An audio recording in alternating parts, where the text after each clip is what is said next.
Assalamualaikum warahmatullahi wabarakatuh. Sobat Cemin dimanapun Anda berada, hari ini kita mendapatkan satu lagi sebuah kisah nyata.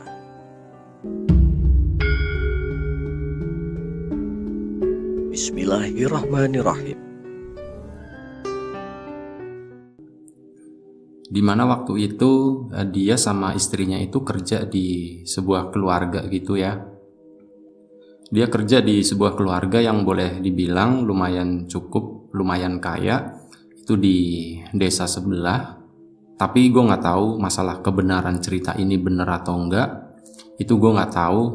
Gue nggak bisa ngejamin keasliannya.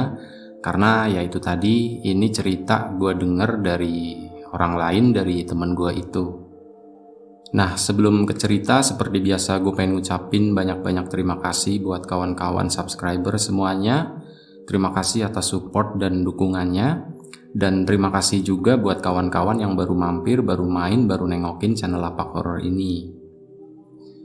Nah, kejadian ini tuh kurang lebih sekitar 5 atau 6 tahun yang lalu ya. Temen gue ini umurnya lebih tua dari gue, sekitar 5 tahun lebih tua ya. Cuman dari dulu emang kita akrab, kita sering main bareng, dan akhirnya dia menikah. Kemudian itu tadi dia kerja sebagai pembantu di keluarga tersebut ya. Suaminya tuh kerja jadi sopir, kalau istrinya tuh jadi pembantu rumah tangga. Nah, cerita mengenai daleman keluarga itu sih sebenarnya didapat dari istrinya ya, karena istrinya kan kerjanya di dalam rumah gitu. Kalau suaminya kan kerjanya di luar rumah. Suka nganterin suaminya itu, sama sesekali nganterin istrinya juga. Mereka kerja di sana tuh nggak lama, jadi sekitar sebulan semingguan lah, jadi belum lama ya. Terus kemudian mereka memutuskan untuk mengundurkan diri. Bukan tanpa alasan mereka mengundurkan diri juga, karena mereka itu melihat sesuatu, mereka tahu tentang sesuatu yang terjadi, yang ada di keluarga itu. Nah, pas awal-awal kerja, sebenarnya si temen gue itu namanya Ruslan ya. Si Ruslan itu udah sering dikasih tahu atau ngedenger dari tetangganya gitu, berita-berita miring mengenai keluarga itu gitu. Katanya keluarga itu tuh keluarga nggak beres, atau ya itu tadi, karena katanya mereka itu melakukan pesugihan, dan pesugihan itu pesugihan tuyul gitu.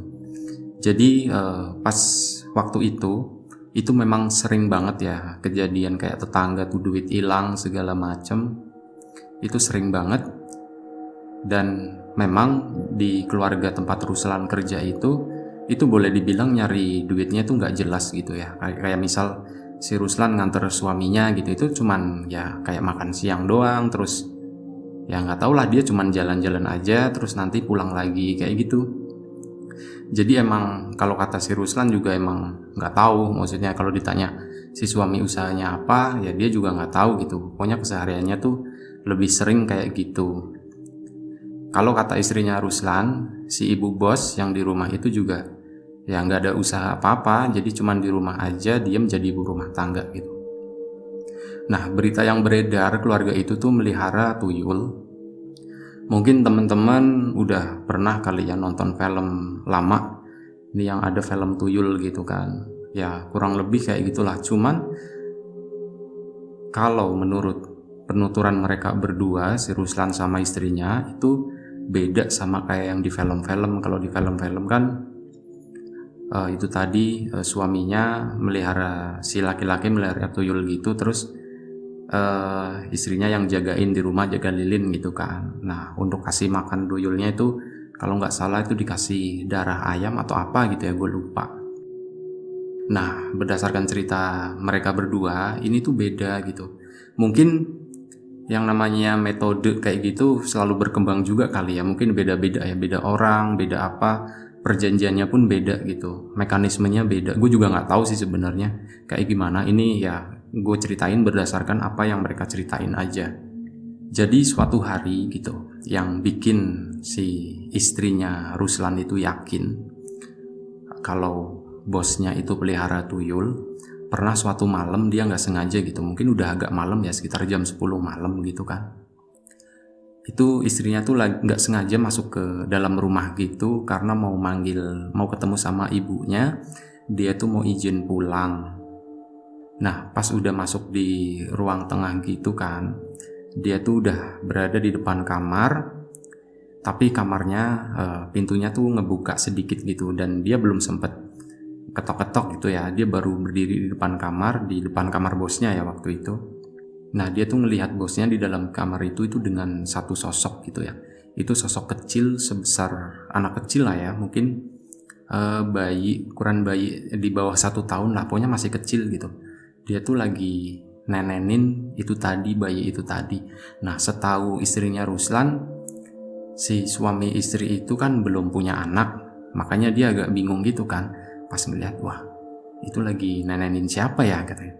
Terus bukannya dia ngetok gitu kan, dia karena penasaran akhirnya dia ngintip dulu gitu sebentar, dan dia tuh kaget banget, ternyata yang disusuin itu kalau dilihat sepintas itu bayi gitu, tapi setelah dilihat agak lama ya, mungkin 3-5 detik, ternyata itu tuh bukan bayi gitu. Jadi sosok itu tuh kurus, rambutnya tuh panjang tapi jarang-jarang gitu, tipis ya, rambutnya tipis banget, dan rambutnya tuh boleh dibilang udah mulai memutih gitu. Nah, si sosok itu tuh neneknya tuh apa ya, boleh dibilang katanya sih ganas banget gitu, ganas banget ngisepin itu nenen si bosnya itu, sampai kadang kelihatan si bosnya tuh meringis kesakitan gitu ya, nahan sakit. Mungkin itu tadi karena saking ganasnya gitu ya, mungkin digigit-gigit kayak gitu, gue juga nggak tahu ya. Cuman katanya ceritanya kayak gitu, si tuyul itu gitu, itu neneknya tuh ganas banget gitu, pindah kanan kiri kanan kiri kanan kiri kayak gitu. Nah, ngelihat pemandangan kayak gitu, akhirnya si istrinya Ruslan nggak jadi kan, dia akhirnya ke belakang terus nyariin si Ruslan. Nah, di situ dia cerita ke si Ruslan apa yang barusan dia lihat gitu ya. Ya, dia cerita apa yang barusan dia lihat, semua yang dia lihat. Dia tuh berani sumpah gitu ya. Katanya dia tuh ngelihat si bosnya itu lagi nenenin tuyul gitu. Si Ruslan ya percaya nggak percaya gitu. Awalnya emang nggak percaya, tapi itu tadi istrinya sampai nangis-nangis gitu kan. Dan mungkin karena takut kenapa-kenapa, karena kan yang namanya pesugihan gitu. Di masyarakat kan yang namanya pesugihan itu kan biasanya suka dapat tumbal atau kayak gimana, nyari tumbal segala macam kayak gitu kan. Nah, takutnya tuh mereka tuh jadiin tumbal, makanya si istrinya tuh takut banget. Nah, gue nggak tahu juga nih, ini mungkin metode baru ya. Kalau yang kita lihat di film itu kan tuyulnya tuh dikasih makan darah. Sementara yang dilihat sama si istrinya Ruslan, mungkin itu tadi cara melihara tuyulnya tuh kayak gitu, dikasih nenen gitu sama si bosnya yang perempuan. Memang kalau dilihat agak aneh sih, jadi bos laki-lakinya itu tuh badannya tambun seger gitu kan, ya mungkin karena banyak duit lah. Nah, kalau si bos istrinya itu tuh cenderung kurus kering gitulah, pokoknya kurus banget ya. Cuman emang maksudnya bagian dadanya itu emang agak besar gitu. Tapi udah di situ setelah malam itu si istrinya Ruslan sama Ruslan akhirnya memutuskan untuk minta keluar gitu, tapi nggak ngasih tahu kalau dia tuh ngelihat sesuatu yang enggak. Jadi intinya besoknya mereka temui itu bos-bosnya dan minta izin untuk keluar dari pekerjaan mereka itu. Nah, setelah Ruslan sama istrinya keluar, itu tuh berita masalah tuyul-tuyul itu tadi tuh makin santer ya, makin rame lah, intinya ada yang makin sering, banyak yang kehilangan segala macem. Nah, si Ruslan juga jadi banyak yang nanyain kan, gimana sih selama kerja di sana gitu. Tapi Ruslan sama istrinya tuh tetap merahasiakan itu gitu, dia nggak mau ngasih tahu, takutnya nanti itu tadi ada anarkis dari masyarakat segala macem. Dia menghindari itulah intinya. Jadi cerita apa yang istrinya lihat di sana itu, apa yang Ruslan alami dengan bos laki-lakinya, itu semuanya di keep sendiri ya, jadi nggak diomongin ke warga situ. Katanya sih setelah Ruslan sama istrinya keluar itu udah ada pengganti, nggak lama setelah itu ya, seminggu lah. Tapi sama nggak lama, mereka juga sekitar 2 bulan gitu setelah itu mereka pun pergi keluar dari pekerjaan itu ya. Nah, baru beberapa tahun kemarin, 2 atau 3 tahun kemarin, itu si Ruslan ngedengar kalau mantan bosnya itu yang perempuan itu meninggal. Dan konon katanya menurut cerita warga gitu, meninggalnya tuh boleh dibilang ya nggak wajar lah, nggak wajarnya tuh terlalu cepat gitu ya. Yang tadinya tuh masih sehat, kelihatan sehat, tiba-tiba meninggal gitu. Tapi memang kalau dari mukanya sih sebenarnya kelihatan sakit ya. Dia kayak kurang gizi gitu, kurus kering. Mungkin penyebabnya itu tadi karena sering disedotin sama si tuyul itu kali ya. Gue juga nggak tahu sih. Nah, kalau kata orang pinter nih, menurut penerawangan orang pinter, ini gue kata Ruslan juga ya. Jadi si tuyul itu tuh nenen sama istrinya itu bener-bener parah banget ya nyedotnya ya. Jadi nggak cuman nyedot susunya doang, tapi dia nyedot apapun tetes darah yang keluar dari sana itu disedot sama si tuyul itu. Jadi sebenarnya si istrinya tuh merasakan ya benar-benar kesakitan ya pas ngelakuin seperti itu, dan katanya itu dilakuinya tuh hampir setiap hari. Gue nggak tahu kebenaran masalah ini, gue sendiri jujur gue nggak tahu. Ini gue cerita berdasarkan dari Ruslan aja ya, apa yang dia sampaikan ke gue ceritain lagi. Nah, balik lagi ke istri bosnya yang meninggal. Setelah mereka ya bosnya meninggal gitu kan, terus dimakamin gitu ya. Nah, setelah di pemakaman itu pun ada cerita lagi yang beredar gitu.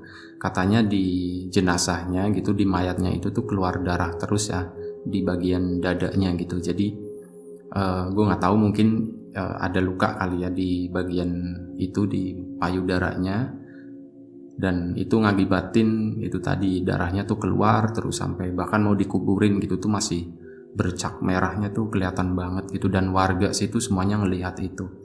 Tapi setelah kejadian itu pun si Ruslan tetap tutup mulut ya, dan dia nggak mau ngasih tahu ke siapapun masalah apa yang pernah dia alami di situ. Dan Ruslan ini pakai nama samaran ya, pakai nama asli dia, yang sebenarnya dia pas kerja di situ tuh panggilannya bukan itu. Jadi warga sekitar itu kenal Ruslan itu bukan pakai nama Ruslan ini. Itu tadi gue menghindari, siapa tahu ada yang ngedengar cerita orang-orang situ, cerita yang gue ceritain ini ya. Karena ini kan di YouTube bisa aja, siapa aja bisa ngedengar cerita ini. Makanya gue pakai nama Ruslan yang asli gitu ya, yang nggak dikenal sama warga situ. Ya intinya sih gue beberapa kali ngedengar cerita masalah pesugihan ya, terutama pesugihan tuyul gitu yang cukup ramai gitu, cukup marak gitu waktu itu beberapa tahun yang lalu. Dan itu tadi metode atau mekanismenya tuh beda-beda setahu gue. Jadi apa yang di film, apa yang ada di masyarakat itu beda-beda. Untuk masalah gimana tuyul kerja itu gue juga nggak tahu.